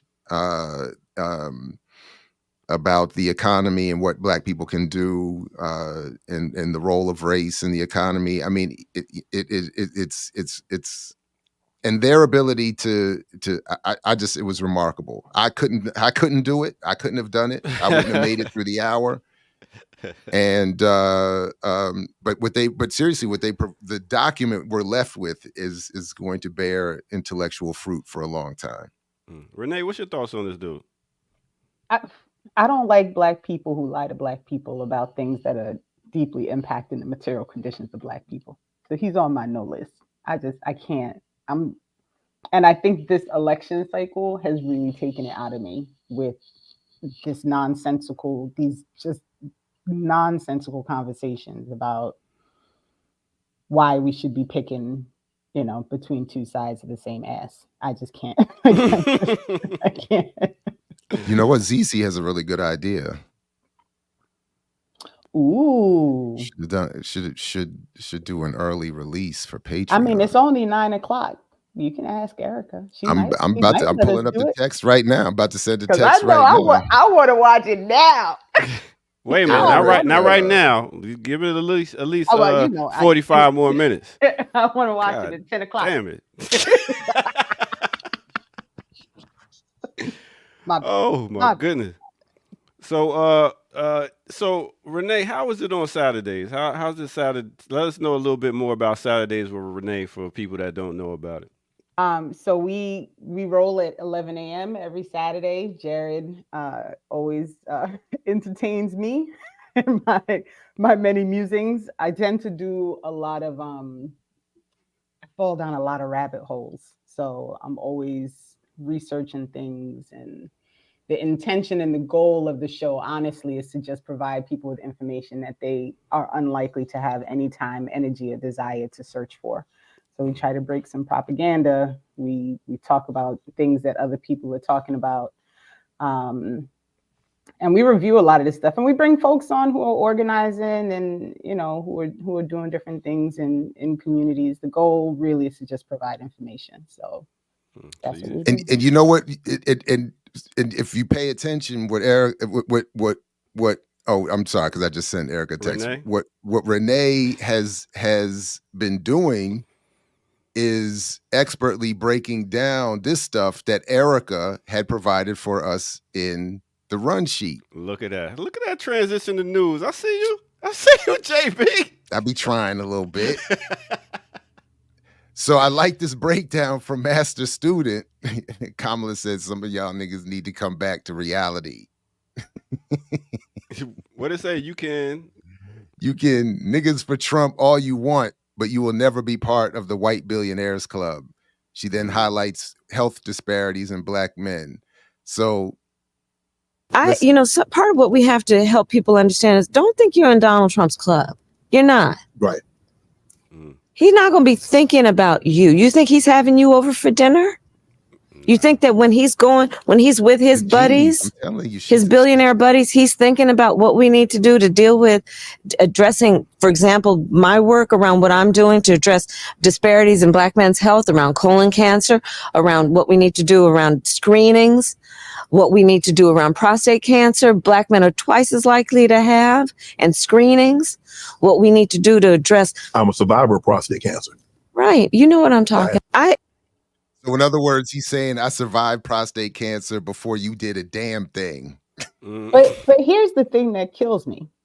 So maybe 3 weeks ago, she had a dinner at her house at the VP residence.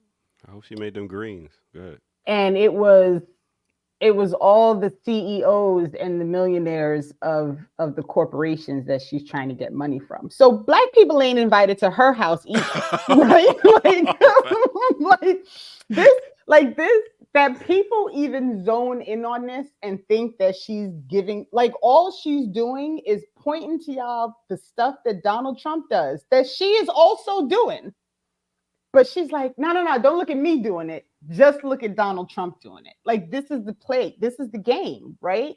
She literally housed a dinner for the millionaires and billionaires at her house. 3 or 4 weeks ago, because it was all part of my research and looking at her advisors.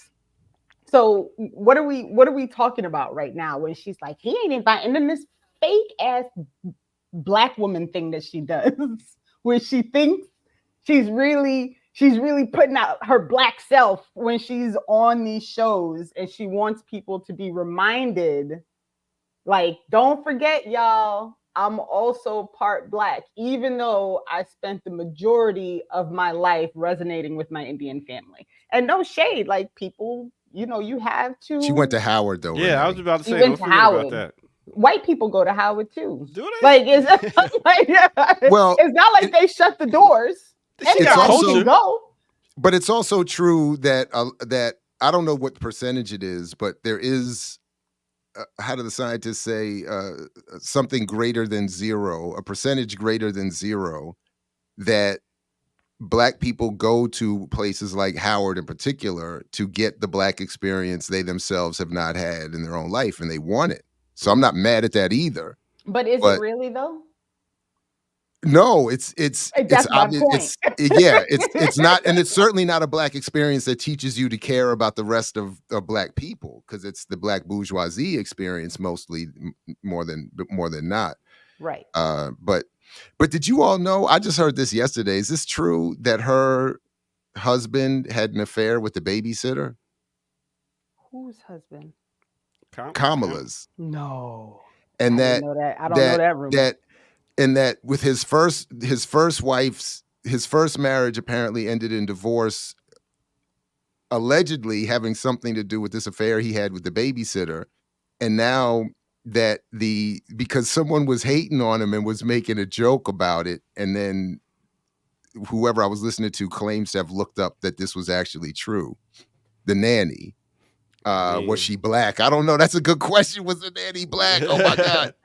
But apparently they all have a good relationship now. That is, the ex-wife had healed with the husband, with her husband and Kamala. They all have an agreeable, I just thought, that's interesting. I know is that I'm the one bringing up the gossip. I'm just saying. I'm asking. I don't know these stories. I'm asking. I'm bringing it to the. I mean, what else is the first dude going? What is he called? What is he going to be called? The first dude, first guy. I think it's the first husband. The first husband. I mean, Right? with that title, what else you going to do? I mean, while they were kicking out the Muslim man who ran for office as a Democrat from the Michigan, one of these Michigan rallies, her husband was out, placating to the Zionists and reminding them that, she was all behind Israel. Y'all don't worry. Don't get too Erica gave us uptight. another clip. Can we watch another clip of that real yeah, quick? man. Did you all watch Club Shay Shay? No, I don't watch that madness. Nah, no thanks. Well, Jose is saying here that it's not doing well. This episode for him for Club Shay Shay is not doing well, and I love this Call of Duty.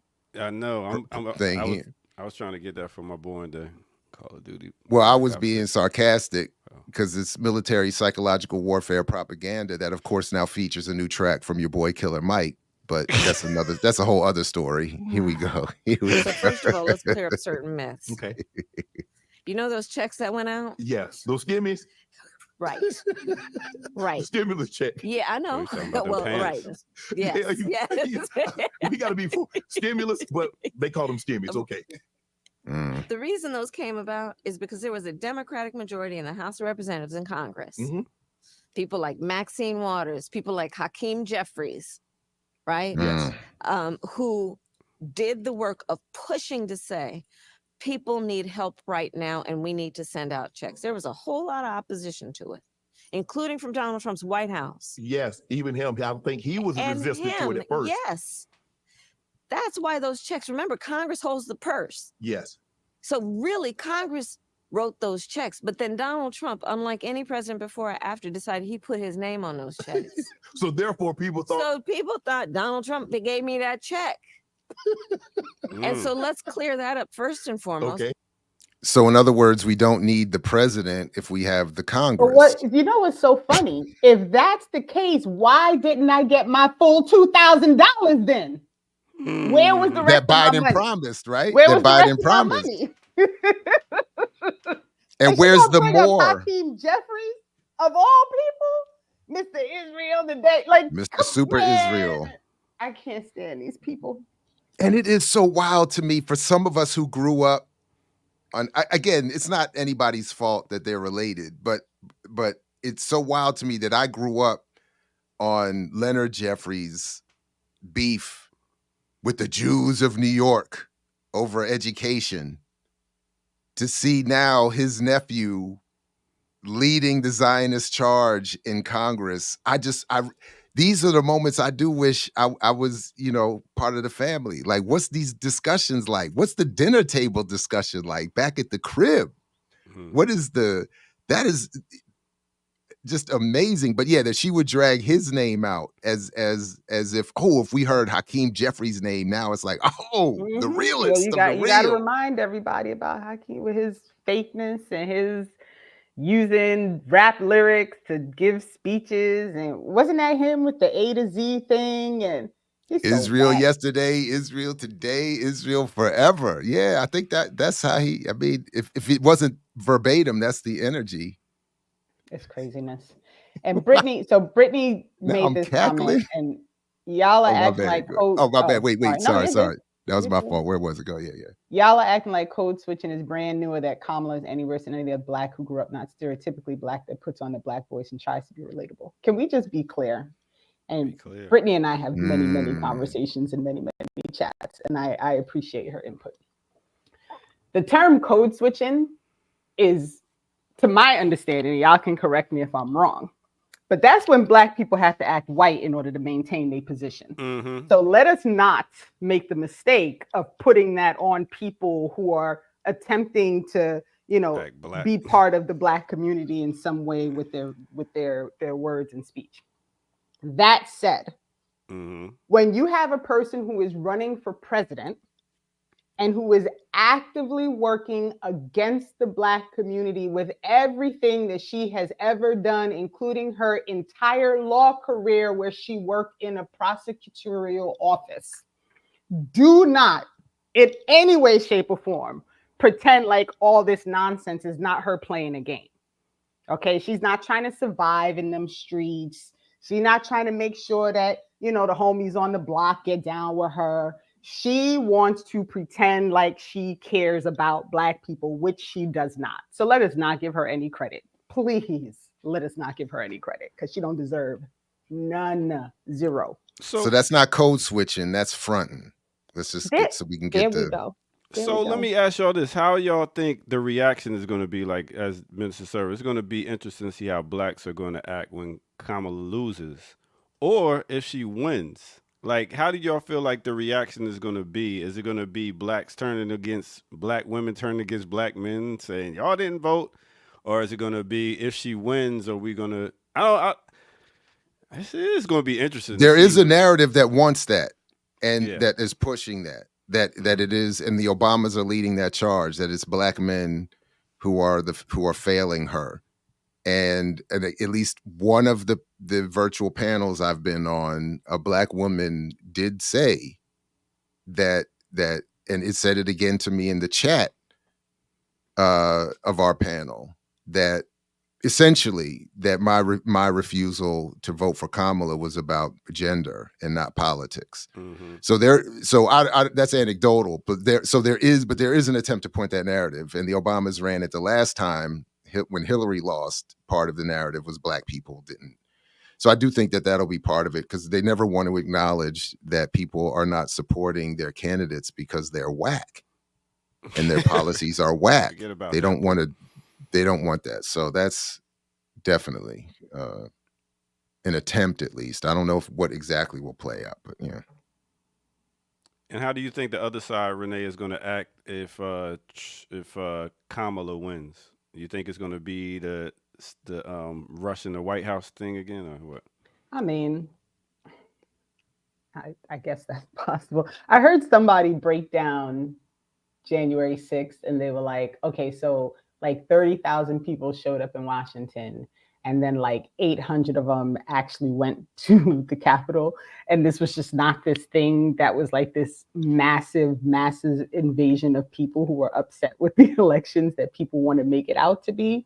And so I was actually, after hearing that, I think I might even see January 6th a little differently than I did prior to listening to those numbers, because it's very different when you realize how actually small the group of people were, right? Like, you have more people marching on Washington to try and stop a genocide, and don't nobody talk about that on mainstream media.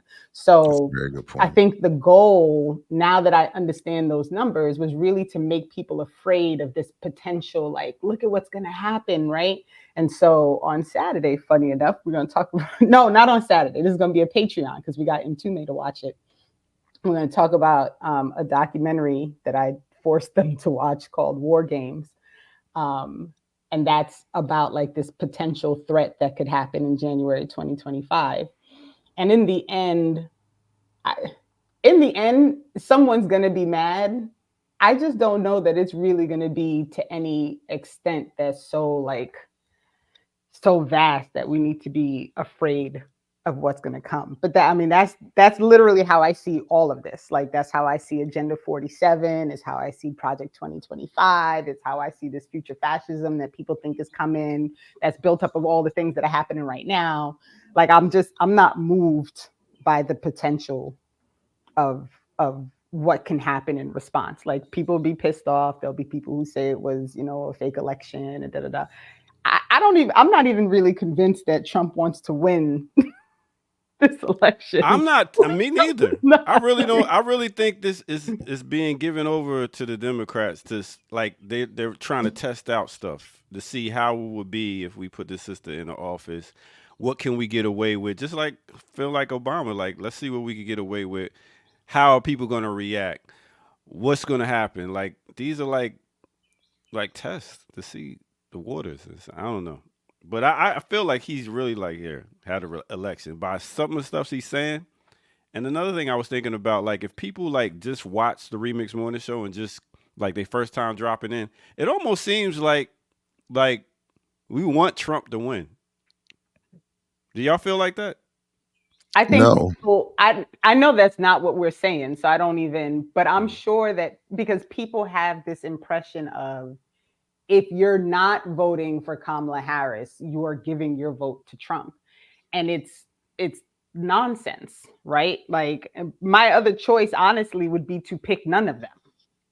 So, like, she's not getting my vote either way, because I do not vote for people who support genocide. I do not vote for people who are cops. I do not vote for people who give their money to cops. I don't vote for people who support corporations. I don't vote for people who on the quiet get $50 million from billionaires who are buying up the land so regular people can't have farms. Like, that's what I'm not supporting that. So if someone wants to watch this and say, oh, look, they just want Trump to win, which I've seen it in the chat. I've seen it in the comments. Like, people do absolutely say that. But it is all because if you have decided that the needs of other people across the world are irrelevant in the face of you having to give up your lattes and, you potentially not being able to whatever nonsense they think they're going to get with Kamala Harris, then that's what they're going to do, because it's always easier to say it's going to be your fault because you did this, and you're not even paying attention to what we're saying, because there is no person on this channel in any way, shape, or form who has supported Trump in any way. No, people just like to say that. That's that narrative, just that propagandized rote response that if you're critical of Kamala, that you must want Trump. If I can, just very quickly, and here, Doctor, while I'm doing this, I know we don't do music requests to DJs, but I have a special announcement that I would request the air horn be ready, the fog horn, if you could get that. And just real quick, Zenzabel, you were right this morning that when you called out in the chat that the whole sabotaging the kids' Halloween candy was an urban myth. And I appreciate that you're saying, I get it, the families are not the same. I just think it's funny to associate one Jeffries in support of Israel with another Jeffries in a constant struggle with Jews, but nobody, Zenzabel, was saying that we think black women are going to lash out against black men. What I was saying was that is the encouraged narrative. So I just want to clarify that there is an encouraged narrative that happened so that we don't raise other questions. But that said, everybody, this is why I was requesting, we got a big special announcement. This is how we do it here on Black Liberation Media and on the Remix Morning Show. You all say in the chat, hey, can we get a Patreon special? And we provide. So before the end of this morning's show, the new Brokish will be on Patreon.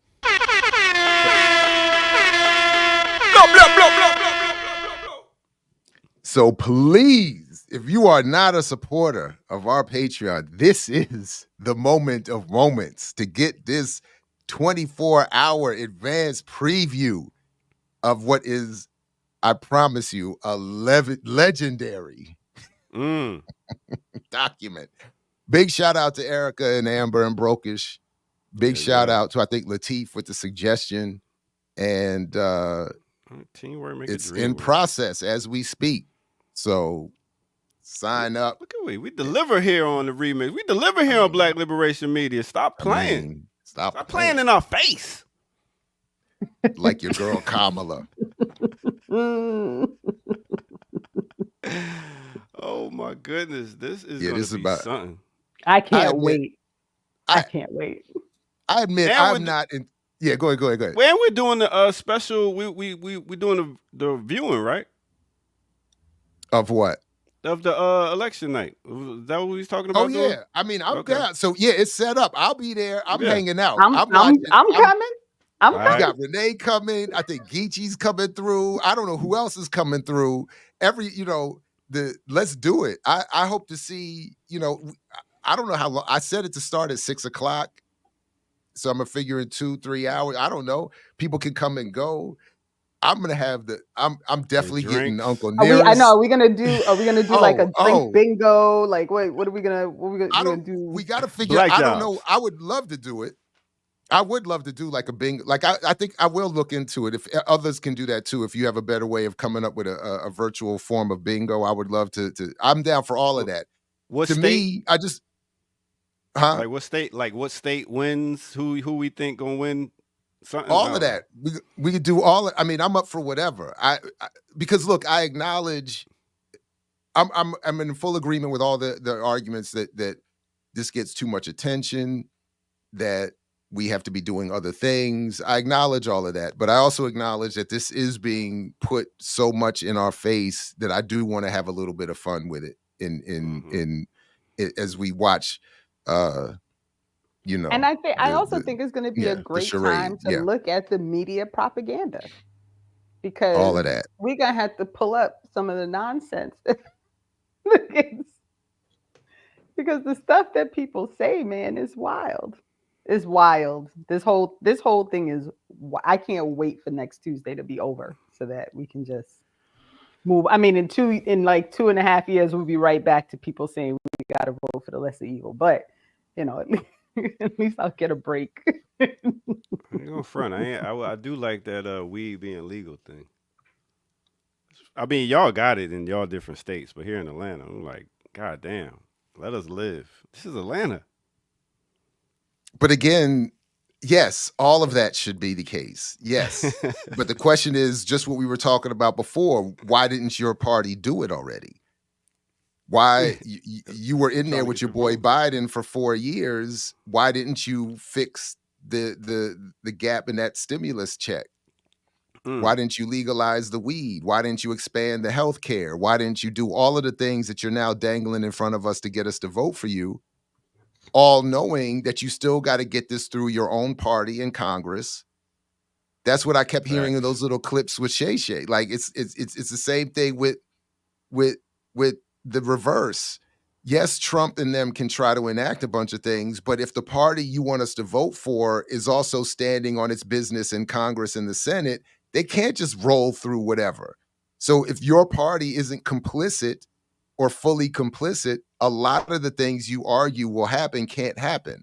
But that's always the issue. Some right-wing Democrat starts finagling, and then the party drags itself over and capitulates, and then they come back to us saying, as Obama did, make me do it. From the White House, he's telling people, you have to make me be the president you wanted me to be when you elected me. Now they're doing another version of that. Now, I mean, it's Right. And they never talk about how many policies that, for all the complaints about Trump and he did this and he did that, they never talk about how many policies Biden just continued, right? Like the amount of people who talk about Trump and Jerusalem and don't know that on day one, Biden was like, oh, we're not moving it back. We're going to leave it where it is. Like, can we just be honest, right? Like be honest about these things, because it's okay, right, to be upset that something happened under Trump's administration. Where I get bothered is when people just act like when Biden continued those same policies, it was acceptable. So which part is it? Is the policy wrong, or is it only wrong depending upon the person who put it in place? Because if you keep a bad policy, in my opinion, you are just as bad. But I guess that could just be me. Like, what do I know? So, yeah, but yeah. But can you imagine, like, if we had like Bernie Mac running for president? I feel like that's like the Donald Trump for white people. Like, really being able to say whatever is on your mind, no filter, and just That's being not fair like, to the late great Bernie. Though. okay. I just Because he wasn't advocating violent and hostile. No, I'm talking about the no filter. That's more what I'm talking about. Like, if we had somebody just saying whatever and just no filter, we'd be like, yeah. So I feel like for white people, that is Trump. He's the guy with no filter that speaks what's really on their mind and in their hearts. And that right there is dangerous. The point, well, my first thought is the left would never actually allow that. And we saw that again with Bernie Sanders maybe being the closest they've been in modern history to allowing someone almost at the point of being that kind of character. But he was himself way short of any of that, and they even shut that down. So yeah, I don't see that. I just don't see that happening. We would have to make that happen from down here at the bottom. You know, And that's the only way. That's the only way. Or, I can just keep saying that there's never violence by the right wing. I can do that. I don't even know what these people are listening to. What are they listening to? Okay.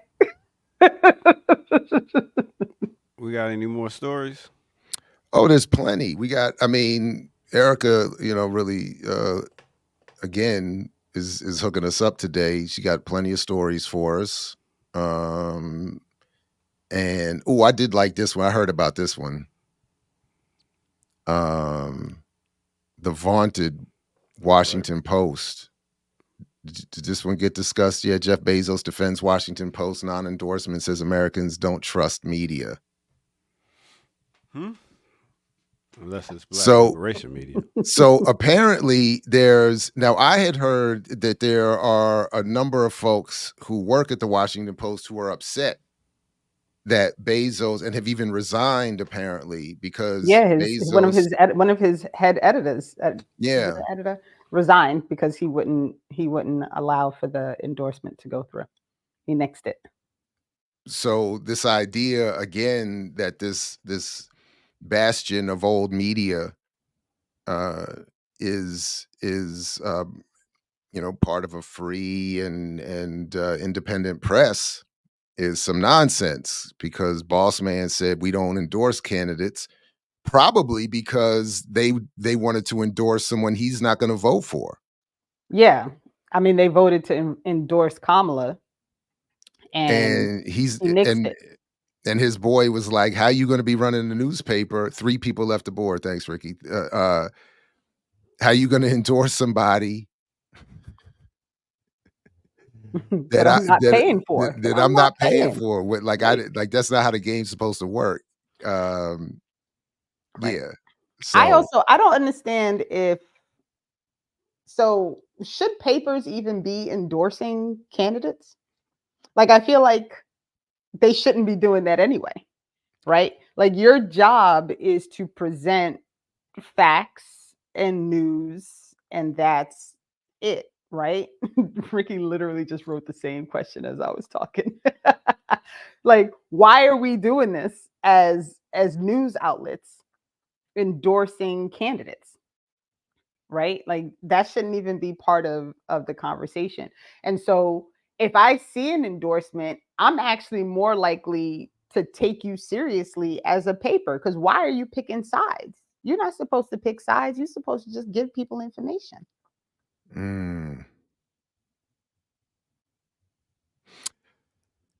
But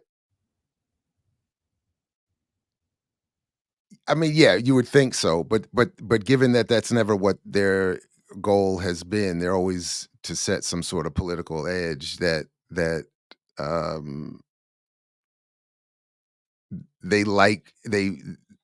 Yeah, that's interesting. They've always wanted to play that line of we're supposed to be the outside observing, just giving people information and even to the point where professional journalists are not supposed to reveal who they vote for. They're not supposed to be seen advocating, at least once upon a time, for one or another candidate. But then the papers that they work for, the outlets that they work for, will end up endorsing someone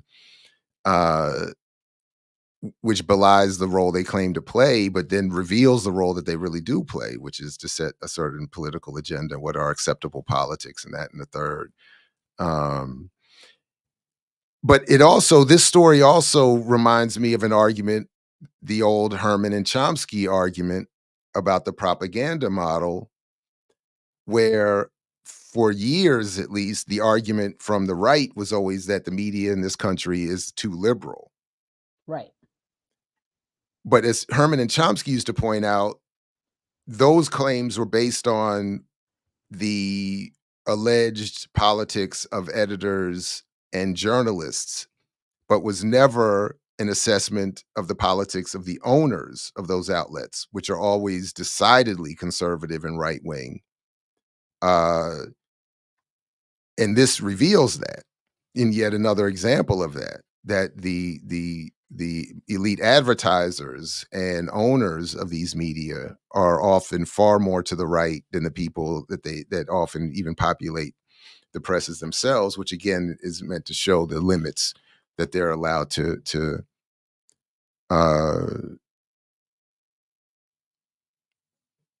work with politically.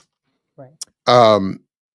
So good people, part of the reason why I'm, or at least today, a little bit distracted is because I've just been making sure that this thing got posted. So as of now, and you can go check it in a few minutes when we wrap up here on the remix, the Brokish episode is on our Patreon. So please, everybody, join Black Liberation Media. It's definitely there because I just got my email. and get your notepads, get your whatever, and again, salute to Erica and Amber for enduring that for us, for the people. They did this for the people. I can't wait. I'm gonna watch that joint again. Tomorrow's show's gonna be some fire. Saturday show's gonna be more fire. Oof.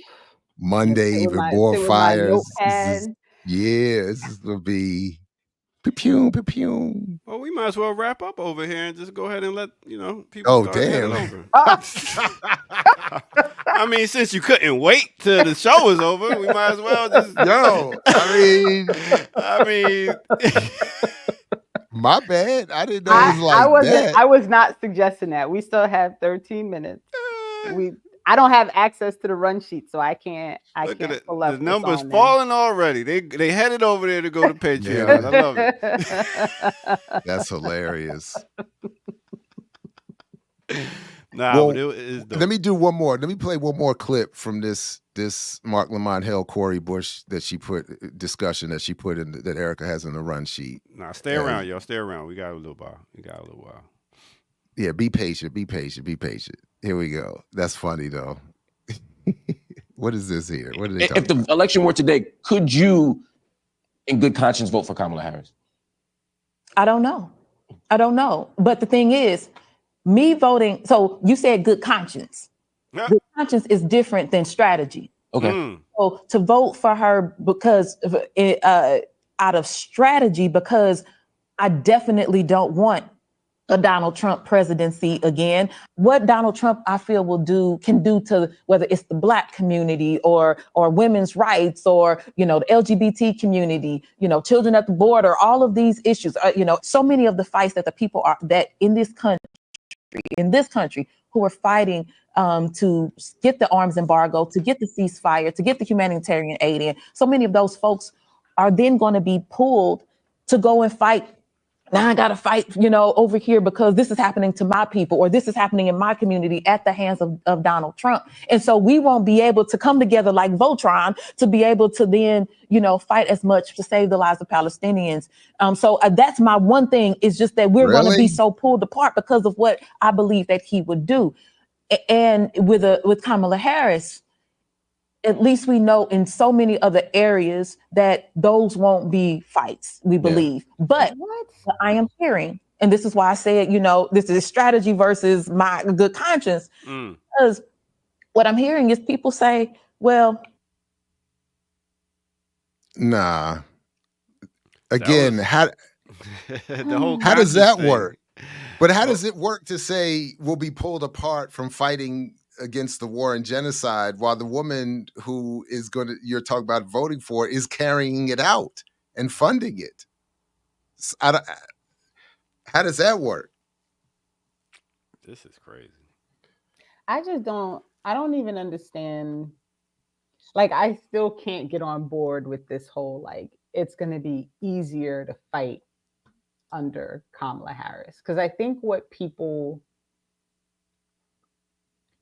so I'm trying to understand why people feel that way, right? So I listen to WBAI, as everybody knows, as I'm driving my child to school in the mornings. So I get to listen to whoever's doing the What's Going On show. And I had to mute it today because sometimes, Felipe, I can't. But anywho, but on Wednesdays, it's Linda Sarsour.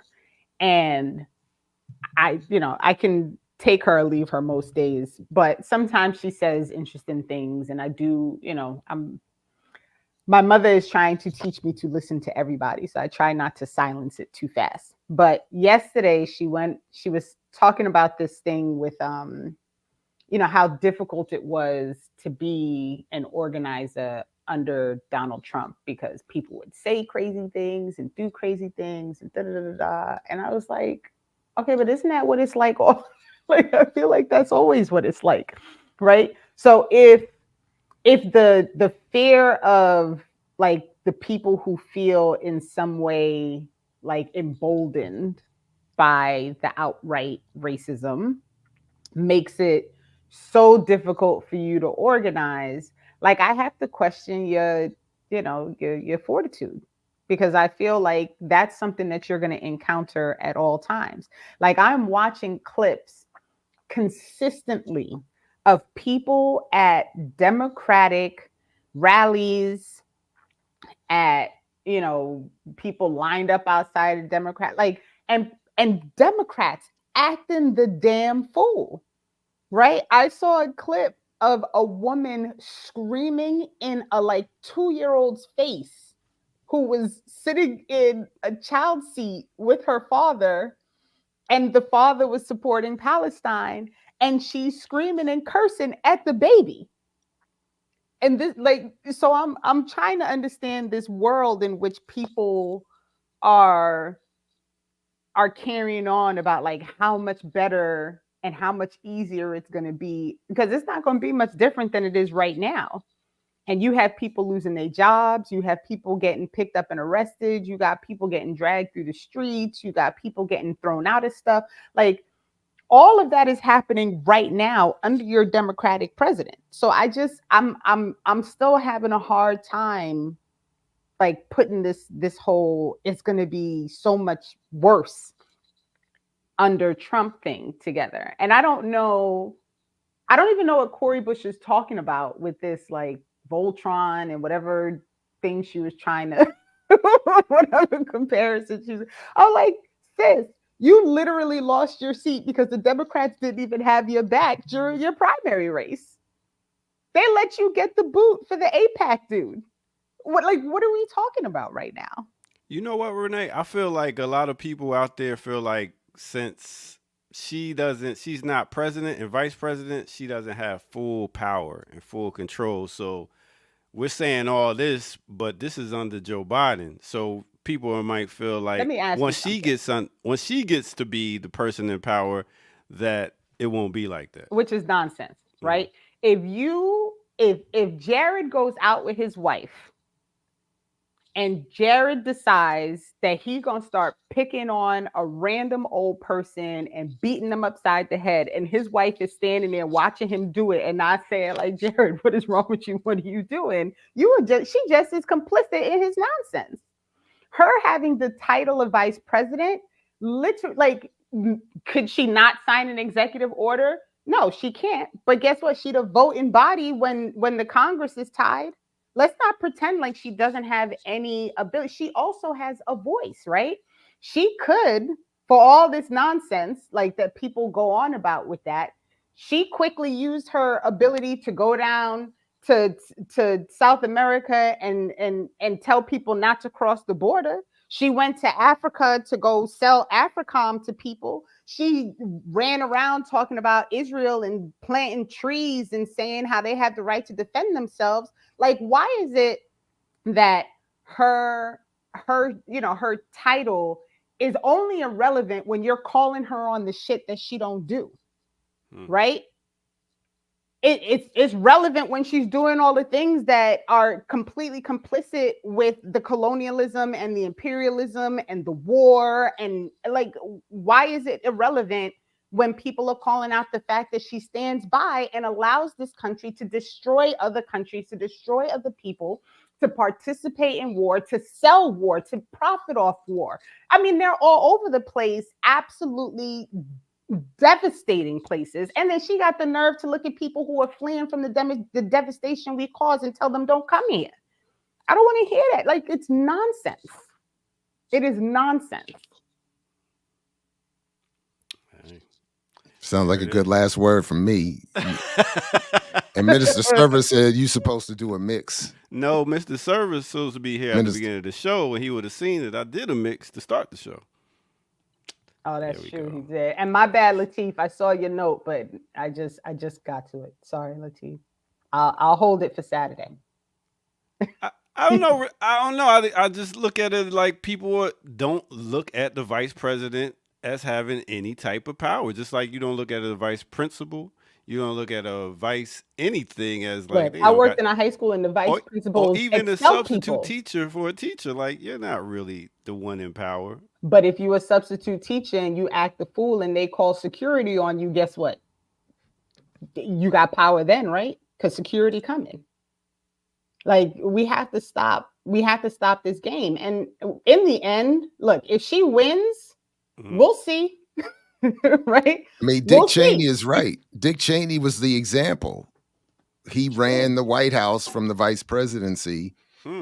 And but again, this idea that they're not as powerful or they're irrelevant relative to what?